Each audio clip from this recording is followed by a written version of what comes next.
See, the sad thing about Generation X and Linkletter probably, and I've made some comments about Linkletters and then erased it and all this stuff, and is really Linkletter is kind of stuck between two different generations. He's baby boomer, but he's kind of Generation X. The Generation X isn't really a lost generation. See, the lost generation goes all the way back to the turn of the century. They're lost because they're mostly dead. Why the Generation X is kind of abandoned or lost and they're just kind of all, it's kind of weird and they're like kooky. It's like Harmony Korine, I guess maybe, is a little bit, like Gummo was a big movement and stuff like that, is because I don't know. I don't have an answer to it. They're kind of seen as losers.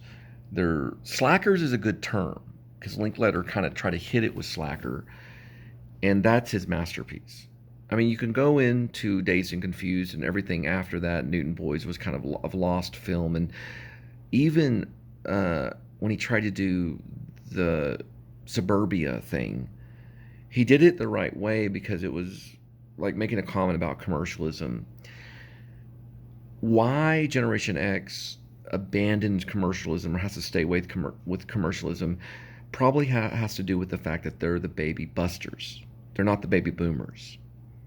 Because I think the country flipped out and had all these babies, and it got out of control because we don't want to really be China. See, I'm also writing a book called Chin, which is probably making a comment on China, maybe. And the reason I've been in the forefront and kind of in the background and has not and cannot, like, I haven't made it is because I don't think I'm supposed to. For some reason, I don't know. It has to do with Generation X and commercialism and what making it is all about and everything. But I keep telling these stories, I think, probably because of my generation, because I'm definitely Generation X, because I fit that part of the dates. Because I recently make a post on my Facebook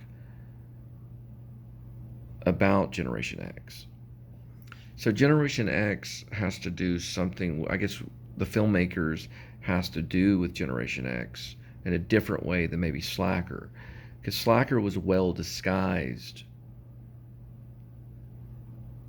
as an art house masterpiece film. But yet, if you look at it, I couldn't say it was commercialism, even though it has become that. Because everybody knows about it. It's been probably shown at Cannes. It's been shown at Sundance. It's made it into South by Southwest. But in my heart, it seems forbidden to go forth, even though I've attempted to try to like find funding or something like that. So anyway, the thing about Coppola saying the three things, right? So you've got revolutionizing the script, but then you've got the documentary. So does a documentary have a script? I don't know. Does it have an outline only? Does it always have to have a narrative? Well, the script, I think, kind of does.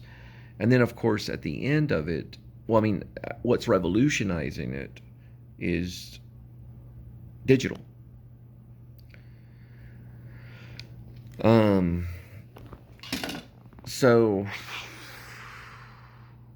I've been kind of thinking about the filmmakers and everything. I guess not to be Brecht is wrong, or and then there's a battle like is acting kind of wrong, and I think in the filmmakers there's a thing where it talks about some can act and some can pretend like they act, and then that tears come from a metaphysical spiritual place and they're holy, and I guess maybe acting is kind of like granted by God, just like singing it can be granted by God or it could be a spiritual thing. So the filmmaker somehow has some kind of connection with God or even the opposite or the world or kind of thing.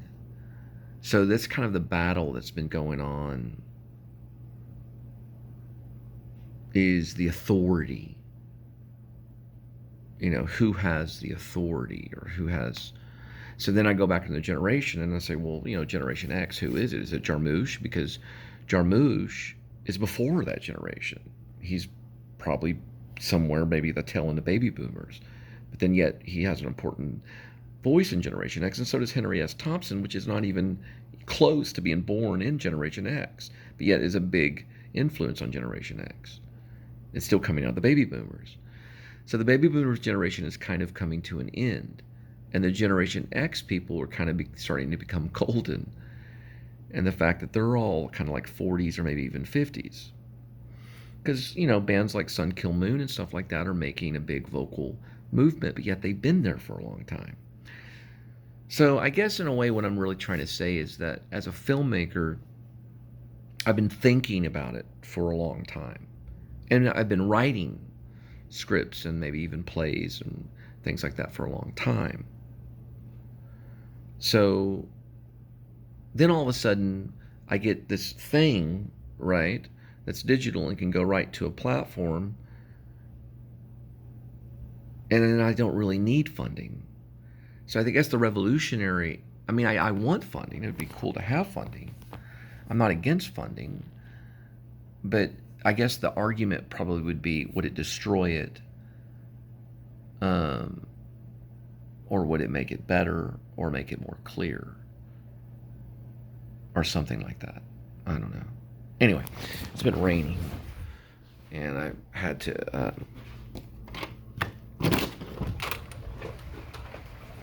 as you can see, and also another thing too that's weird is that you can see right there that the flags are half-mast. I'm trying to figure out exactly why.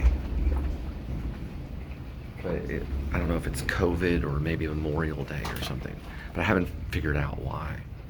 But anyway, that was kind of my little thought, my soliloquy, thinking out loud about Generation X, and I've been thinking about it and trying to put together pieces for the worthiness of telling a story. I know that there's worthiness in writing a song, and they're like, well, why would someone go off and get an instrument and then write a song and send it out there? And I think it's on the same level of maybe like a movie or an independent film.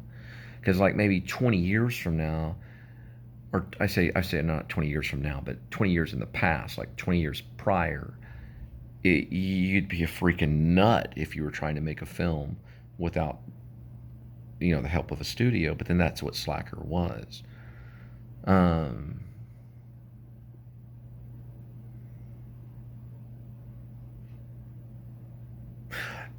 when I see the beginning part of Slacker, it's a character.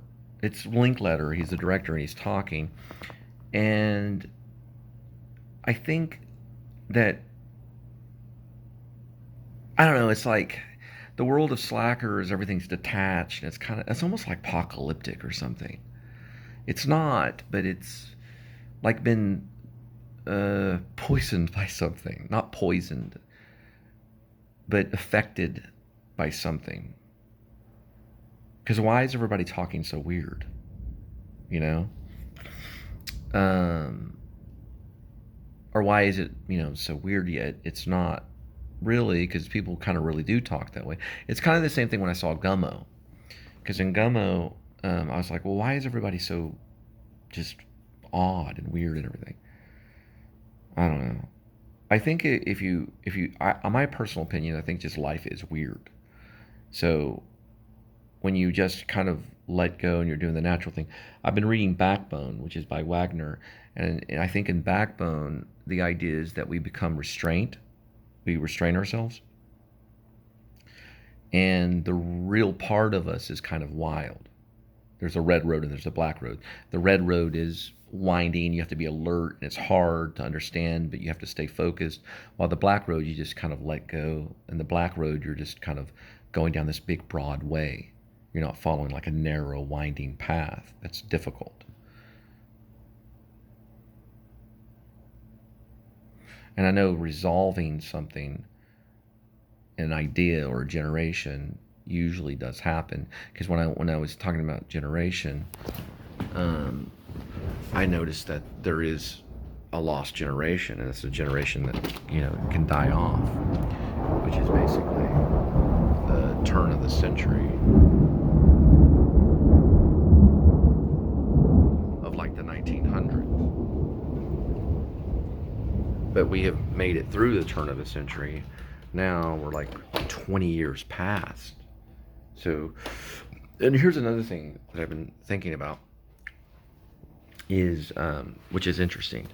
There's a green light and a red light that I see outside in the traffic. So, like, if you go 100 years back and you look at the writers, Fitzgerald was something, I think, coming in the roaring 20s. Then you had somewhere in there's Hemingway somewhere around there. Like the type of writers would come back 100 years later, or they say that history repeats itself every 50 years. Because of the information age and because of technology, I think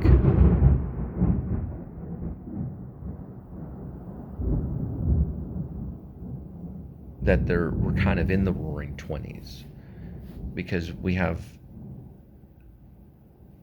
you know, certain things. But because of this party and this celebration, we must be prepared for the 30s, the 2030s. Because is it going to be like the 1930s? And we don't want that. But I don't think it'll be a currency thing. I think the 1930s will happen again in the 2030s, but I don't think it's going to be relied to currency or lack of getting, because we've been in a recession. I don't know. We'll have to see, because of this COVID thing that's happened. I don't know if we can compare that really to the Spanish flu, which I believe was hitting us in the 1910s. It's like 10 years later. So it's like history does repeat itself, but maybe you take 10 years off or something. I don't know. I got some other things I've got to figure out. But anyway, about to wrap it up about generation, I think if you're making any type of film or making any type of statement, you have to consider generation, because generation is something that we're in. It's something happening right now, and I think in one way or another, we're all kind of